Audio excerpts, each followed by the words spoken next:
आप सभी मित्रों को नमस्कार प्रणाम।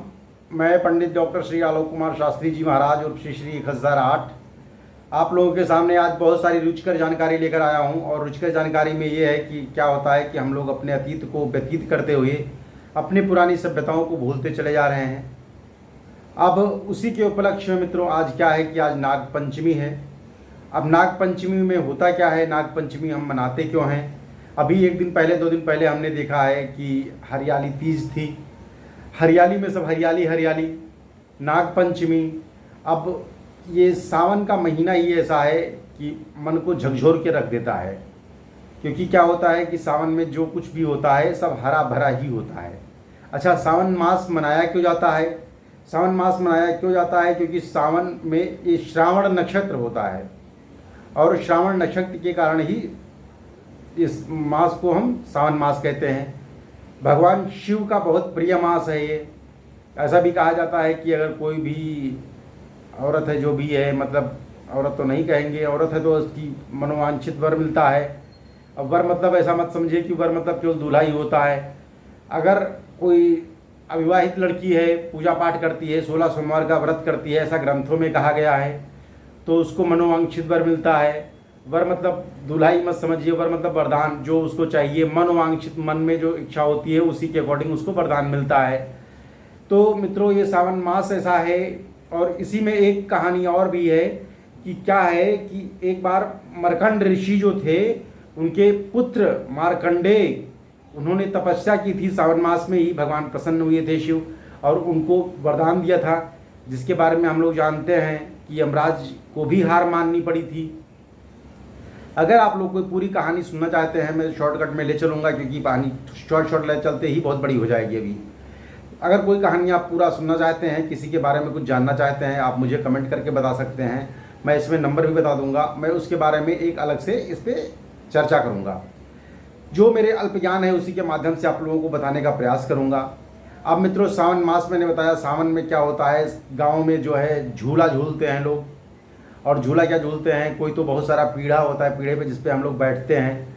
इस पीढ़े पे बैठ करके जो है ऊपर रस्सी, पेड़ों के ऊपर रस्सी बांध देता है। जिस तरह हम आजकल बच्चों को नहीं घर में झुलाते हैं, बच्चों को जिस तरह घर में झूला ला करके झुलाते हैं, वैसे गांव में होता था कि और कभी झूले आदमी या न झूले, लेकिन सावन मास में जो है वो अच्छे मतलब पेंग मार के कहते हैं, एक बड़ा सा जो है, जैसे क्या होता है गाँव में खेती जुताई होती है, तो उस पर जो क्या होते हैं, जैसे जो पटरा टाइप का होता है, जिसे खेतों में आते हैं जो है, उसको उसके ऊपर जो है पेड़ में रस्सी बांध करके एक आदमी इधर बैठ, मतलब उस पर खड़ा होता था, एक आदमी दूसरी साइड पे खड़ा होता, दोनों छोर पे खड़ा होकर के एक इधर से पेंग मारता था, एक उधर से पेंग मारता था। कुछ लोग बीच में बैठे हुए होते थे और वो पेंग सर्रदे ऊपर निकल जाती थी, इधर सर्रदे ऊपर इधर निकल जाती थी। अब उसमें जो बैठे हुए होता था वो डरता होता था, जो नीचे खड़ा होता था वो उन लोगों से और ज़्यादा डरता था। क्यों? क्योंकि वो इसके मन में ये होता था कहीं ये ना गिर जाएं। और पेंग बड़ी दूर दूर तक जाती थी मित्रों। अच्छा, इसका जिसने अनुभव किया हुआ है वो बहुत अच्छी बात है, जिसने नहीं किया हुआ है, कभी अगर ऐसा अवसर प्राप्त हो। आजकल लोग क्या है कि झूला तो बड़े बड़े शहरों में, बड़े बड़े जो है जहाँ पे फंक्शन, उत्सव या फिर आयोजन होता है, वहाँ पे झूला लगा होता है। अब दूसरा झूला, गोल चक्कर वाला झूला हो गया। ठीक है, धीरे धीरे जैसे हमारा इंडिया हाईटेक होता जा रहा है, हम भी हाईटेक होते जा रहे हैं। अच्छा, पहले क्या होता था, पहले लोग मिलते थे, एक दूसरे की आपस में बातचीत करते थे, खिंचाई करते थे, बेइज्जती करते थे। अब क्या होता है कि अब बेइज्जती भी अगर करनी होती है तो ऑनलाइन बेइज्जती होती है। किसी की बेइज्जती जो करनी होगी अब मुँह पर नहीं होगी, ऑनलाइन बेइज्जती। कुछ कहना हुआ व्हाट्सएप पर डाल दिए, दिस इज़ ऑनलाइन बेइज्जती। फेसबुक पे डाल दिए, ऑनलाइन बेइज्जती। भाई अब पहले कहते थे या तो वो सुनते थे या सुनने वाला सुनता था, या कोई अगर वहाँ पे एक आध लोग हैं तब भी सुनते थे। अच्छा, बोलने वाला भी थोड़ा परहेज करता था कि कोई दूसरा ना सुन ले उस पर, तो उसमें थोड़ा पर्दा होता था। अब तो ओपनली किसी ने किसको बोल दिया जो है, अगर भाई उसने तुरंत देख लिया तो उसको ब्लॉक कर देता है या हाइड कर देता है या डिलीट कर देता है। देखने में लेट हुई तो तक पता नहीं कितने लोग उसको देख चुके होते हैं। ये तो हमारी रही बातों मित्रों जो है, जो भी थी। अच्छा, हम लोग जब पहले बहुत छोटे थे तब की बात है, हो सकता है आप लोग जो हमारे दर्शक हैं उन लोगों के सामने भी ऐसा हुआ हो, नहीं हुआ हो तो उनके बच्चों के सामने उनको भी ये जानकारी होनी चाहिए कि पहले क्या होता था। गांव में क्या होता था, नाग पंचमी जो होती है, नाग पंचमी होती है। अब नागपंचमी होती क्यों है? क्योंकि नागपंचमी ये पंचमी के दिन होती है और इसके पीछे मनाने के पीछे कई कारण हैं, दंत कथाएँ भी हैं। अब इसमें दंत कथाओं में जो है मैं आपको एक आध दंत कथा बता भी देता हूँ। क्या होता है कि जो हमारे राजा परीक्षित थे, उनका ये नियत था कि आपको इस दिन पे एक सर्प दंश होगा और आपकी मृत्यु हो जाएगी। अब वो जो है राजा परीक्षित को जब सर्पदंश से मृत्यु होनी थी, वो तक्षक सांप था, तक्षक सांप के काटने से मृत्यु होनी थी। होता क्या है मित्रों कि जब इनका मतलब गांव में पीढ़ियां होती हैं, 2 पीढ़ी 3 पीढ़ी 4 पीढ़ी, जैसे बाबा दादा लड़का बच्चा, तो तक्षक के चौथे वंश में एक लड़की मतलब संतान जो थी, पुत्री कन्या थी, जो भी पुत्री थी, हम माफ़ी चाहेंगे हम लोग अगर कोई शब्द का प्रयोग ना कर पाएँ क्योंकि ये दंत कथा है। जैसा मुझे अल्प ज्ञान है वैसे मैं आपको बताने का प्रयास करता हूँ। तो जो चौथी उनकी जो है पीढ़ी थी और इधर राजा परीक्षित की जो चौथी पीढ़ी थी, इधर जो है वर पक्ष था, उधर मतलब कन्या पक्ष थी। इन दोनों में क्या हुआ, शादी हो गई। तो जो तक्षक थी उसकी चौथी जो कन्या उधर गई, वो अपने सेविका से कहती है, इस घटना का जिक्र करती है कि ऐसा हुआ था, राजा परीक्षित का इस कारण से दंश हुआ था। फिर कहती है कि आप ऐसा करिएगा अपनी सेविका से कि ये बात कहीं पर किसी को पता ना चले। लेकिन हमारे कुछ मित्रों ने कहा है कि दुनिया का अगर 8वां अजूबा देखना है तो किसी 2 स्त्रियों को आपस में बैठा दो। फिर और कहा है कि दुनिया का 9वां अजूबा अगर देखना हो, किसी ने कहा नहीं है, मैं अपने आप कह रहा हूँ मित्रों, तो आप क्या करिए, किसी से किसी बात को कह दीजिए, उनसे ये कह दीजिए कि आप किसी से कहना मत, बस काम आपका हो गया।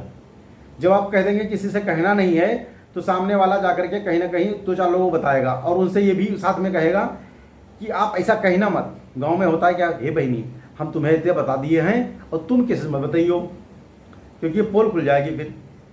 तो यहाँ पे जो तक्षक सर्प थे, उनकी जो कन्या थी, उस कन्या क्या जो है बात फैल गई। जो तक्षक के राजा थे वहाँ तक बात फैली। तक्षक राजा ने क्या किया, अनाउंस किया कि गांव की जितनी स्त्रियां हैं सारी जो है एक चौराहे पर इकट्ठा हो जाएं। एक चौराहे पे गांव की मतलब उस जहाँ पर उस राज्य की स्त्रियां थी सारी इकट्ठा हुई। जो तक्षक राजा था उसने कहा कि स्त्रियों के मन में, इनके अंदर पेट में कोई बात पचती नहीं है। तो उन्होंने क्या किया, वहाँ पर उन लोगों को पनिश किया और उसी पनिश करने के उपलक्ष्य में गाँव में क्या होता है, गुड़िया पीटी जाती है। हम लोगों के यहाँ अब तो बंद हो गई है भैया। गांव में क्या होता था कि दिन में सुबह जो है जब हम लोग उठते थे तो माताएं जो हमारी होती थी, माँ जो होती थी, वो क्या करती थी, रात को चना भिगो देती थी। सुबह दूध और चना लेकर के गांव में ग्राम स्थान देवस्थान बहुत होते हैं, हर देवस्थान पे जाकर के चना और दूध छिड़कती थी। वो ये मानती थी कि सरफराज यहाँ पर होंगे, आकर के इसको पान करेंगे।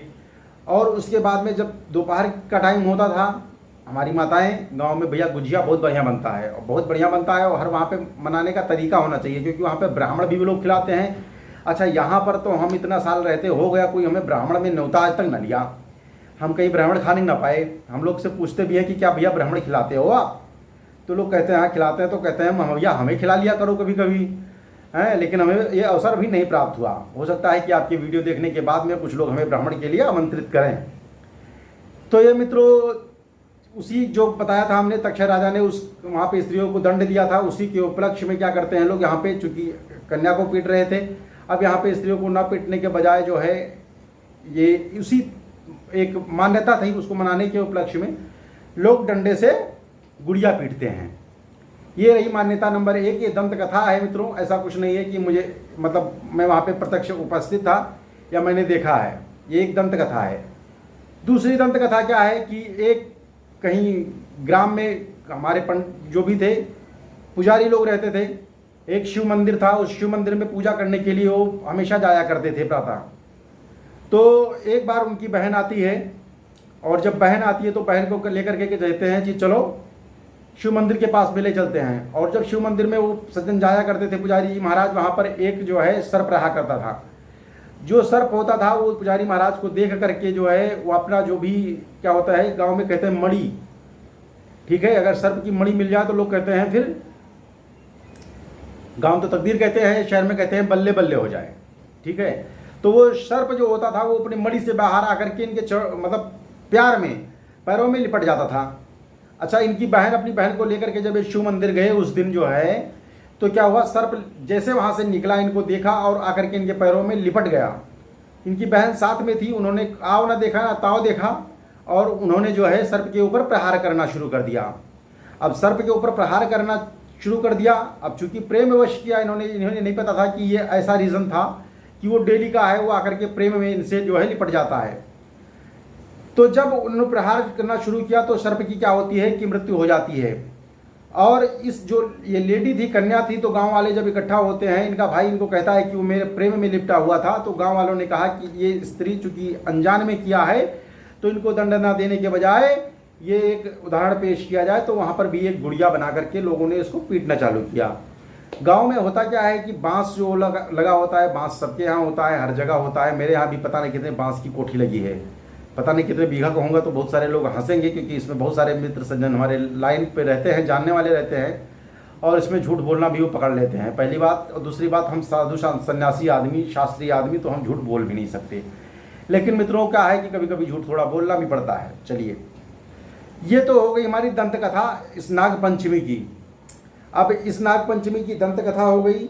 इसके बाद में जो है ये आपका हरियाली तीज हो गया, सावन मास हो गया, सावन मास में झूला हो गया, और इसी सब का आप आनंद लीजिए क्योंकि वीडियो बहुत बड़ा हो जाएगा, ठीक है। और आइए, गांव में कहते भी हैं कि इसमें गाते बहुत बढ़िया बढ़िया हैं मित्रों। अब हम थोड़ा गा नहीं पाते हैं, अब हम गा भी नहीं पाएंगे क्योंकि गाय, हमने कहा था कि आओ गाय लीन जाए, तो कहीं गाय क्या लोगे जो है।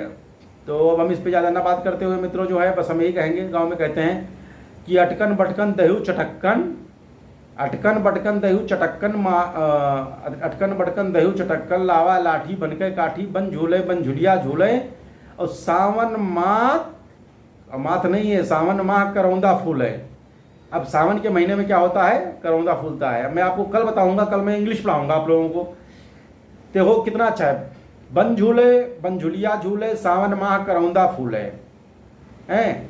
अटकन बटकन दहू चटक्कन, लावा लाठी बनके काठी, बन झुलिया झूले, सावन माथ करौंदा फूल है, एक करौंदक का नाम। अब आप लोग याद रखिएगा, इसको याद कर लीजिए। और इसको फिर देखिए, अटकन बटकन दहू चटक्कन, लावा लाठी बनके काठी, बन झुलिया झूले, और सावन माह करौंदा फूले, एक करौंदक का नाम। अब आप लोगों को बताना है मित्रों, और वीडियो बड़ी हो रही है इसलिए हम आपसे जो है यहाँ पे विदा लेते हैं, और फिर आपसे मिलेंगे, बहुत जल्दी मिलेंगे। तब तक के लिए आप वीडियो को जो है इसको आप, और मैं आपको एक बात और बताता हूँ, आप लोग इस वीडियो को कहीं भी प्रकाशित कर सकते हैं, कहीं भी सेंड कर सकते हैं, कहीं भी शेयर कर सकते हैं और लाइक कर सकते हैं, लेकिन देखते समय आप इसको सब्सक्राइब ज़रूर कर लिया करें, ठीक है। क्योंकि सब्सक्राइब जब तक करेंगे नहीं तब तक आपको नोटिफिकेशन मिल नहीं पाएगा, और नोटिफिकेशन मिल नहीं पाएगा तो हम जान कैसे पाएंगे कि आपने देखा है, ठीक है। तो अब इसी के साथ मित्रों हम लोग विदा लेते हैं। जय जय श्री सीताराम, ओम नमः शिवाय। और आप लोग भी 16 सोमवार का व्रत न रह पाए तो 2-4 सोमवार रह लो, और न सोमवार रह पाओ तो मंगलवार बुधवार जो दिन रह पाओ तो दिन रह लो। जय जय श्री सीताराम, ओम नमः शिवाय।